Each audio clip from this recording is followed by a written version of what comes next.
Hola médicos, bienvenidos de nuevo aquí a otro video de Red Médica. En esta ocasión les traigo una nueva sección de videos que vamos a estar haciendo y que no solamente van a ser videos, sino que están más encaminados hacia un podcast que también vas a poder encontrar en la descripción de este video, que son lecturas de las guías de práctica clínica.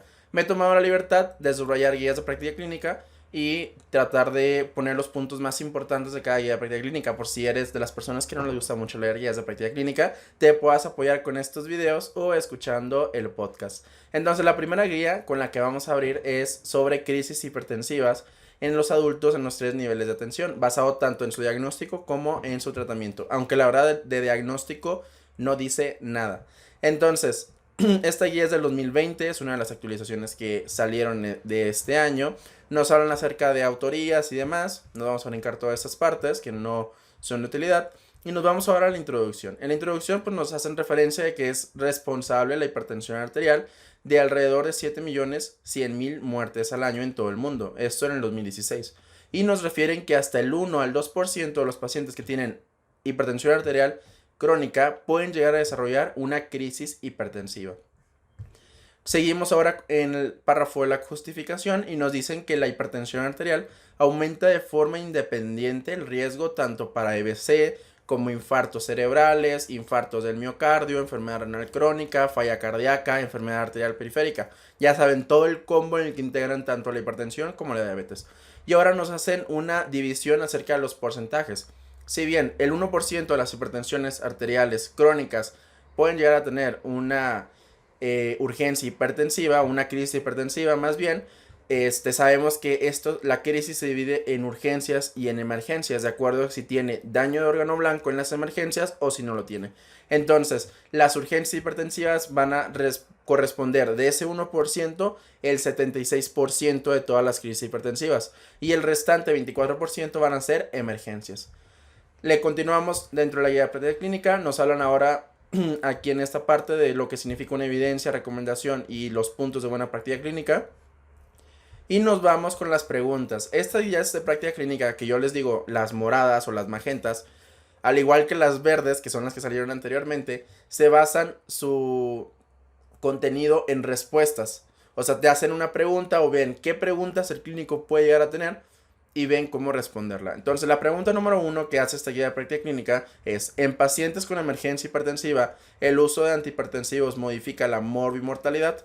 Y pues aquí realmente nos hablan de ensayos clínicos controlados y de revisiones que se realizaron sobre un antihipertensivo versus otro para tratar en el contexto de las urgencias hipertensivas. Y pues más que nada nos hablan que no hay una diferencia significativa entre uno u otro antihipertensivo en la mayoría de los ensayos clínicos controlados. Ya veremos más adelante en la misma guía de práctica clínica que de acuerdo a cierta patología de base pueden ser más recomendados unos sobre otros. Pero así en contexto general no hay ninguno que sea mejor que el otro. Y nos dicen como una recomendación que se sugiere que en pacientes con emergencia hipertensiva, recuerda, emergencia, la infusión continua de agentes antihipertensivos titulables de corta duración, como puede ser un ejemplo la betalol, esmolol, etcétera, ¿no? O bien cualquier fármaco antihipertensivo. Esta recomendación no es aplicable en el contexto de las urgencias, como vamos a ver más adelante, porque en las urgencias se recomienda que el tratamiento sea ambulatorio. Pregunta número 2. En pacientes con emergencia hipertensiva, ¿existe una cifra y un tiempo meta para disminuir la TA? Esta es una de las preguntas clásicas que te realizan en todos lados. Entonces, van a ver, como les comentaba, va a haber ciertas enfermedades en las que nosotros tengamos que hacer una disminución aguda o súper rápida de la presión arterial, como nos refiere la AJA 2017, y que nos dice que las condiciones que son obligatorias para que nosotros bajemos una TA o la tensión arterial sistólica a menor de 140 de forma inmediata hago referencia a la primera hora, van a ser la disección aórtica, preeclampsia grave, eclampsia o que tenga feoconomocitoma con emergencia hipertensiva. Estas son razones por las cuales que hay que bajarle la presión arterial en la primera hora o con un objetivo de una TAS, de una tensión arterial sistólica menor de 140 milímetros sobre mercurio. Y nos seguimos con lo siguiente, y la recomendación pues es la misma que viene en la AJA, que a preeclampsia, eclampsia, feocromocitoma en crisis hipertensiva o en la disección aórtica, bajemos la TA sistólica a menor de 140. Pregunta número 3. En pacientes con emergencia hipertensiva, ¿qué estudios paraclínicos se deben solicitar? Y pues aquí son estudios básicos, biometría hemática, química sanguínea y estudios específicos de daño de órgano blanco, como puede ser si tiene dolor o tiene algún contexto de síndrome coronario agudo, pues enzimas cardíacas, enzimas hepáticas y todo lo demás, ¿no? Pregunta número 4. En pacientes con emergencia hipertensiva y disección aórtica, ¿cuál es el tratamiento farmacológico antihipertensivo? Recuerda que la disección aórtica, pues, clínicamente se va a caracterizar por ser un dolor transflictivo, como si le estuvieran encajando un cuchillo en la línea media del paciente, ¿de acuerdo? Dependiendo de dónde haya ocurrido la disección. Pero es un dolor transflictivo, o sea que el paciente refiere que le llega hasta la espalda. ¿Y qué nos dicen los estudios que se han realizado? Pues nos comentan que es recomendable que se mantenga una tensión arterial sistólica entre 100 a 120 milímetros de mercurio y una frecuencia cardíaca entre 60 a 80 latidos por minuto. Por ejemplo, las guías de la SEC, que es de las guías españolas, refieren que en una emergencia hipertensiva combinada con una disección aórtica se tenga una TAS igualmente menor de 120 y una frecuencia cardíaca menor de 60 latidos por minuto. ¿Y qué fármacos vamos a utilizar para tener estos objetivos? En primera línea utilizaremos el esmolol más nitroprusiato de sodio o nitroglicerina, o en su caso nicardipino. Y de segunda línea podemos utilizar labetalol o metoprolol. Mientras que la AJA 2017 nos dice la misma recomendación sobre la TAS, que sea menor de 120 milímetros de mercurio, y nos refiere que los fármacos de primera línea siguen siendo esmolol y labetalol. Y que esta presión, esta TAS, aquí nos hablan un tiempo meta, esta tensión arterial sistólica menor de 120 se debe de alcanzar en los primeros 20 minutos, ¿de acuerdo? Y luego ya las recomendaciones que nos da esta guía, pues nos vuelven a repetir lo que nos dice la ESC, que es una TAS menor de 120 milímetros de mercurio y una frecuencia cardíaca menor de 60 latidos por minuto, en combinación con la recomendación de la AJA, que es que se logre una frecuencia cardíaca y la TAS objetivos en menos de 20 minutos. Y luego nos recomiendan que el tratamiento sea de primera línea esmolol, labetalol y que este se pueda asociar con nitroprusiato de sodio o con nitroglicerina. Y ya, también nos comentan que los betabloqueadores deben de preceder a la administración de los vasodilatadores, porque los vasodilatadores pueden provocar un efecto inotrópico positivo y aumentar la frecuencia cardíaca. ¿De acuerdo? Entonces, ojito con eso, estaríamos primero beta bloqueadores y luego vasodilatadores, como en la nitroglicerina o el nitroprusiato de sodio, que son los de primera línea. Y ya como segunda línea tenemos a los metoprolol, y si está contraindicado utilizar otras alternativas, contra los beta bloqueadores, como pueden ser los antagonistas de calcio, etcétera, ¿no? Pregunta 5. En pacientes con emergencia hipertensiva y edema agudo de pulmón cariogénico, ¿cuál es el tratamiento antihipertensivo ideal? Y luego aquí como recomendaciones nos sugieren que los pacientes con emergencia hipertensiva y que tengan insuficiencia cardíaca aguda, el tratamiento sea en base de furosemida en bolo o en infusión. Recuerda que en la insuficiencia cardíaca aguda los beta bloqueadores no están recomendados. Mientras que las guías de la españolas del 2018 nos dicen que tenemos que tener un objetivo de tensión arterial sistólica menor de 140 milímetros de mercurio. Y el tratamiento de primera línea sigue siendo la furosemida más el nitroprusiato de sodio o la nitroglicerina. Y como tratamiento de segunda línea se puede usar la furosemida más el urapidil. Mientras que las guías de la AJA de 2017 nos dicen que el tratamiento preferido en estos casos va a ser clevidipino, nitroglicerina o nitroprusiato de sodio. Y obviamente, como ya les comentamos, están contraindicados el uso de los beta bloqueadores.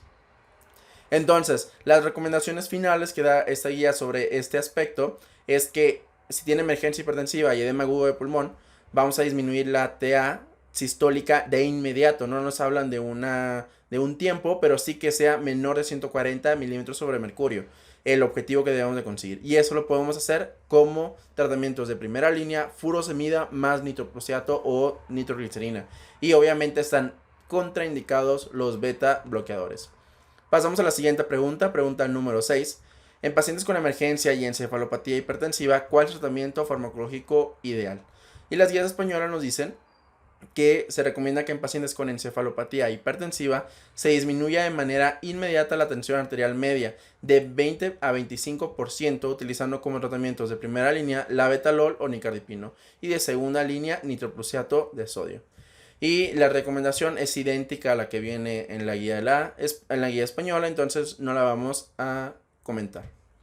Pregunta número 7. En pacientes con emergencia hipertensiva y EBC isquémico, ¿cuál es el tratamiento farmacológico antihipertensivo? Después de todas las evidencias que existe, se recomienda nada más de parte de nuestra guía de práctica clínica que en pacientes con EBC isquémico se le dé o se le administre antihipertensivos. Y volvemos a ver más estudios y que nos comentan que en el caso de un contexto agudo, el medicamento que se administre de forma ideal sea labetalol.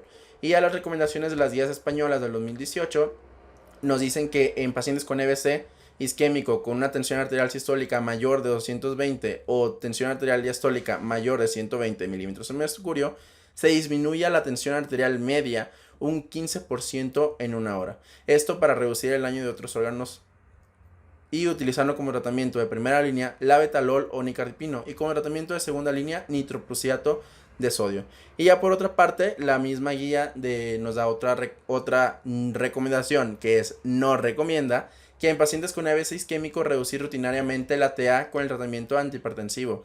Solamente se los vamos a reducir a los pacientes que necesiten una reducción de la TA. Y estos pacientes son aquellos que son elegibles para trombólisis y que recuerda que para la trombólisis una de las contraindicaciones es una TA mayor de 180 sobre 110. Entonces, para esos pacientes hay que bajar la presión arterial y mantenerla cuidadosamente menor o igual a 180 sobre 105 milímetros de mercurio durante las primeras 24 horas después de la trombólisis. Y también se puede considerar a partir de un juicio clínico, como la evidencia que viene aquí, si tiene una tensión arterial muy elevada y que esa la podemos reducir un 15% en una hora.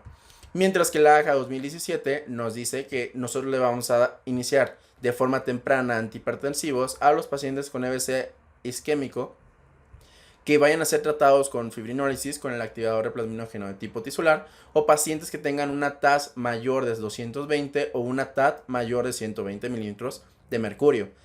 Y ya como recomendaciones nos vuelven a decir que aunque no sean candidatos pero tengan tensiones arteriales de sistólica mayor de 220 o diastólica mayor de 120, se recomienda ya por parte de la guía de práctica clínica disminuir la tensión arterial media un 15% en las primeras 24 horas. Y en pacientes que sean candidatos, se recomienda que se le disminuya, a candidatos a fibrinólisis, se recomienda que se disminuya la tensión arterial a menos de 185 sobre 110 milímetros de mercurio. Pasamos con la pregunta número 8 y nos dicen, en pacientes con emergencia hipertensiva y hemorragia intracerebral, ¿cuál es el tratamiento farmacológico antihipertensivo? Y aquí la guía de las guías españolas nos dicen que en EBC hemorrágico agudo se recomienda de manera cuidadosa disminuir la tensión arterial a menos de 180 milímetros de mercurio, la sistólica, y que los tratamientos de primera línea van a ser labetalol o nicardipino, y como segunda línea se puede usar el urapidil. Y la recomendación de parte de la guía de práctica clínica sigue siendo la misma que la Sociedad Española de Cardiología, que nos dicen que en EBC hemorrágico se disminuya o que el objetivo de la tensión arterial sistólica sea menor de 180 milímetros de mercurio. Y se sugiere que en los pacientes que tengan una tensión arterial sistólica mayor de 220, utilizar como tratamiento de primera línea labetalol y con esto estar monitoreando la tensión arterial de los pacientes. Pregunta número 9. En pacientes que tengan emergencia hipertensiva más hipertensión maligna, ¿cuál es el tratamiento farmacológico ideal? Y aquí la guía de la Sociedad Española de Cardiología del 2018 nos dice que en esos pacientes tengan o no microangiopatía o lesión renal aguda, se debe disminuir la tensión arterial de 20 a 25% en varias horas. Como tratamiento de primera línea sugieren labetalol o nicardipino y de segunda línea nitroprusiato de sodio. Y se sugiere que en pacientes con hipertensión maligna se debe administrar como tratamiento de primera línea labetalol o nitroprusiato de sodio y como manejo de segunda línea disminuir la TAM en un 20 a 25% en un periodo de varias horas, que es prácticamente la recomendación que dicen los españoles. La pregunta número 10 de nuestra guía de práctica clínica de crisis hipertensiva nos dice, en pacientes con emergencia y un evento coronario agudo, ¿cuál es el tratamiento farmacológico antihipertensivo ideal, no? Después de revisar varios de los metaanálisis y de los estudios de los ensayos clínicos controlados, pues nos quedamos mejor con la recomendación de la AJA 2017, que refiere que en pacientes con emergencia hipertensiva y evento coronario agudo, los fármacos de elección para su tratamiento son el esmolol o la nitroglicerina, y las contraindicaciones para el uso de los beta bloqueadores van a incluir que tenga una insuficiencia de ventrículo izquierdo moderada grave, con edema agudo pulmonar, que ahí no se recomiendan los betabloqueadores. Que tenga una bradicardia menor de 60 latidos por minuto o tenga hipotensión menor de la tensión arterial sistólica de 100 milímetros de mercurio. Que tenga mala perfusión periférica, que lo vamos a ver por los signos clínicos de hipoperfusión, principal frialdad de las extremidades, bloqueo cardíaco de segundo o tercer grado, que también es una contraindicación para los beta bloqueadores, o que tenga una enfermedad reactiva de las vías aéreas. Y pues las recomendaciones de parte de las guías de práctica clínica son las mismas. Y nos dicen que en un infarto agudo del miocardio con emergencia hipertensiva se debe disminuir la tensión arterial sistólica con un objetivo de 140 milímetros de mercurio de forma inmediata. Y lo podemos hacer con nitroglicerina, labetalol o esmolol. Y de segunda línea, dinitrato disosorbide, que este es muy clásico que se utilice aquí en nuestro país. Pregunta 11. En pacientes con emergencia hipertensiva secundaria de intoxicación por cocaína o anfetaminas, ¿cuál es el tratamiento farmacológico antihipertensivo? Y aquí nos dice la AJA 2017 que cuando nosotros estemos sospechando de un consumo de estos tóxicos, el tratamiento inicial deben ser las benzodiazepinas, no se te olvide. Y en caso de que las benzodiazepinas no sean útiles para controlar la emergencia hipertensiva, se puede utilizar la fentalomina, nicardipino o nitroprusiato de sodio. Y ya como alternativa nos refieren la clonidina, las guías de la AJA del 2017, porque aparte tiene una acción simpaticolítica y una acción tipo sedante. Entonces las recomendaciones de nuestra guía nos dicen que tratamiento de primera línea van a ser las benzodiazepinas y tratamiento adicional, si no funciona, nitroprusiato de sodio. Y luego pasamos ahora a la pregunta número 12. En pacientes con urgencia hipertensiva, ¿cuál es el tratamiento farmacológico antihipertensivo? Después de revisar todos los estudios, solo la única recomendación que nos da la guía es que realmente no existe una diferencia entre uno u otro antihipertensivo. Esto lo vamos a hacer en base a sus comorbilidades que vamos a ver en otros videos. Y nos dice que la TA se debe de hacer de forma, o sea, la reducción se debe hacer de forma ambulatoria, o sea, no se debe de hacer en internamiento del paciente y debe ser con medicación oral. Y aquí nos dicen como recomendaciones clínicas que hay que vigilar que nuestros pacientes tengan buen apego al tratamiento antihipertensivo, porque si no de nada va a servir. Pregunta número 13.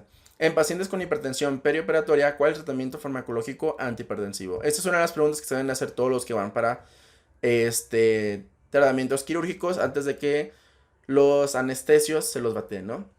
¿Qué es lo que nos dicen las guías internacionales y la guía de nosotros? La AJA 2017 nos dice que en pacientes con hipertensión perioperatoria que tengan una TA mayor o igual de 160 o mayor de 90 milímetros de mercurio o con una tensión arterial sistólica mayor o igual al 20% de su tensión arterial sistólica basal, o sea, por ejemplo, la tensión que ingresó con nuestro paciente mientras se hospitalizó y ahora tiene 20% más en la sistólica y que esto persiste por más de 15 minutos, los tratamientos de elección van a ser el clevidipino, el esmolol, el nicardipino o la nitroglicerina. Y en pacientes que estén programados para cirugía mayor electiva, que tengan una TAS mayor o igual a 180 milímetros de mercurio o una TAT mayor o igual a 110 milímetros de mercurio, se debe de diferir el procedimiento. Y entonces las recomendaciones de parte de nuestra guía nos dicen que si tiene hipertensión perioperatoria con una TA mayor de 160 con 90 o TAS mayor del 20% de la basal, se le debe de dar esmolol o nitroglicerina si esta alteración persiste por más de 15 minutos. Y si los pacientes tienen más de 180 sistólica o más de 110 diastólica, se debe de diferir el procedimiento. Al final de cuentas son las mismas recomendaciones que decía la AJA 2017. Y con eso terminamos el parte de las recomendaciones. Nos pasamos con los diagramas de flujo. Entonces nos dicen paciente con crisis hipertensiva y la vamos a definir que tenga una sistólica mayor o igual a 180 y una diastólica mayor o igual a 120. Hay que visualizar si tiene daño a órgano blanco. Aquí les había puesto pero se borraron.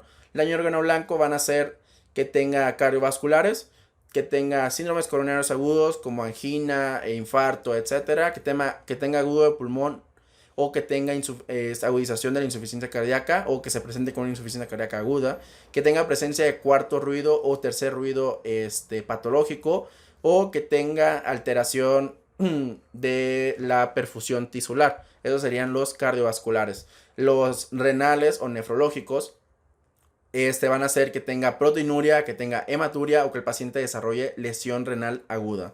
Y en los oftálmicos, pues que tenga retinopatía, que sea de origen hipertensivo, que se puede visualizar por edema, por hemorragias. Y ya por último, que tenga alteraciones en otros órganos blancos, como puede ser aumento de las enzimas hepáticas, que tenga hipoperfusión tisular, que tenga alteraciones neurológicas, como alteración del estado de conciencia, que tenga fluctuaciones también del estado de conciencia, o que tenga o desarrolle algún evento de tipo isquémico o hemorrágico. Recuerda que las emergencias hipertensivas pueden desarrollar un EBC hemorrágico. Y entonces ya decidimos esto, estamos en emergencia, y si no los tiene, urgencia hipertensiva. Si no los tiene y es una urgencia, el tratamiento farmacológico se da por vía oral, se ajusta el tratamiento y se da seguimiento, pero todo en su clínica ambulatoria. Si no es así, si estamos ante una emergencia hipertensiva porque ya identificamos el daño órgano blanco, vamos a solicitar estudios complementarios que pueden ser hemoglobina, hematocrito y todos los que vienen prácticamente en las químicas sanguíneas y las BH. Vamos a utilizar otros que no vienen, que es la tasa de filtración glomerular, que tenemos que calcularla, y el electrocardiograma, así como también podemos solicitar ácido úrico. Y obviamente no podemos olvidar los electrolitos séricos, que también pueden ser otra causa de crisis hipertensivas. Ya una vez que hicimos esto, vamos a hospitalizar a nuestro paciente y continuamos con los algoritmos y ahora nos ponen escenarios clínicos de qué es lo que debemos de hacer o qué es lo que se recomienda hacer. Tenemos una emergencia hipertensiva con disección aórtica. Para hacer o para poder demostrar esto, vamos a realizar una angiotomografía de tórax y o abdomen o realizar un ecocardiograma. Una vez confirmado la disección aórtica, se debe hacer una disminución de la TA inmediata a menos de 120 milímetros de mercurio y tener una frecuencia cardíaca menor a 80 latidos por minuto. En el EBC isquémico, que no es candidato a tratamiento trombolítico, le hacemos un ataque de cráneo y el objetivo es disminuir la tensión arterial media 15% en las primeras 24 horas. Y en el tratamiento o los EBC que sí tengan tratamiento trombolítico, que sean candidatos a tratamiento trombolítico, aquí lo que vamos a hacer nuevamente un ataque y el objetivo es disminuir la TA a menos de 185/110. Esto es porque si aumenta de esto, tiene mayor riesgo de hemorragias, de que el EBC isquémico se transforme en hemorrágico, entonces por eso no se recomienda. Si tenemos una hemorragia cerebral, aquí lo que vamos a hacer es solicitar un estudio de un ataque y disminuir la TAS a menos de 220 milímetros de mercurio. Y en el caso de los síndromes coronarios agudos, vamos a solicitar enzimas cardíacas y el objetivo es disminuir la tensión arterial sistólica a menos de 140 milímetros de mercurio. Y nos vamos con la encefalopatía hipertensiva, hacemos fondo de ojo y TAC y debemos de reducir la tensión arterial media un 20 a 25% en la primera hora en el contexto de una emergencia hipertensiva. En el edema agudo del pulmón, nuevamente solicitamos enzimas cardíacas y radiografía de tórax para visualizar el típico patrón en alas de mariposa. Y el objetivo es disminuir la TAS de forma inmediata a menos de 140 milímetros de mercurio.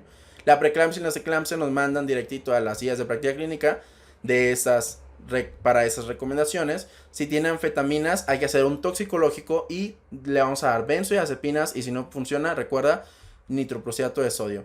Y en la hipertensión maligna hay que visualizar que tenga metanefrinas en orina 24 horas. También hay que hacer un fondo de ojo para ver si no estamos ante una retinopatía hipertensiva, y le vamos a disminuir la TAM en la primera hora de forma inmediata de 20 a 25%. Y pues con esto nada más lo último que nos hablan son los estudios. La guía práctica son los estudios recomendados, que son la biometría hemática, química sanguínea y electrolitos séricos. También aquí nos hablan sobre el examen general de orina para poder visualizar que tenga proteinuria y obviamente electrocardiograma y radiografía de tórax. Y ya los específicos, pues el eco, el ATAC y las angiotomografías que van a ser de acuerdo a los estudios que hemos comentado. Y bueno, con esto terminamos la lectura de la guía de práctica clínica de emergencia y urgencia hipertensiva del 2020. Espero que te haya gustado y por supuesto que te sirva para tu estudio. Soy el Dr. Treviño y nos vemos en la siguiente lectura. Chao, chao.